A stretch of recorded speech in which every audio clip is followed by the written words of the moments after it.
these issues. Muungano wa walimu wa shule za upili na vyuo anuwai tawi la Nairobi KUPPET umesikitikia vifo vya ghafla vya walimu watatu walioaga dunia baada ya kuhusika kwenye ajali eneo la Ngara hapa Nairobi. Kulingana na uongozi wa muungano huo, ajali hiyo ilitokea baada ya gari aina la basi lililokuwa kwenye kasi mno kuwagonga walimu hao waliokuwa kando ya barabara wakisubiri kuabiri gari.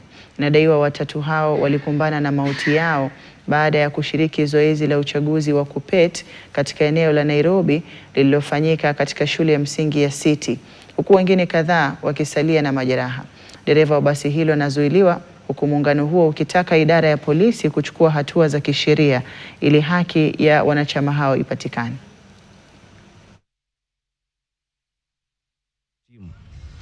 Was able to transfer our teachers to the hospitals that have already listed, and that those that we have documented who are currently in the hospitals are 19 in number. That is the number of teachers who are currently in those hospitals. And those who have already lost their lives, we have said are 3. The accident happened just at the gate of the City Primary, the entrance of City Primary. So that is where it happened, and that was towards the end of the voting exercise.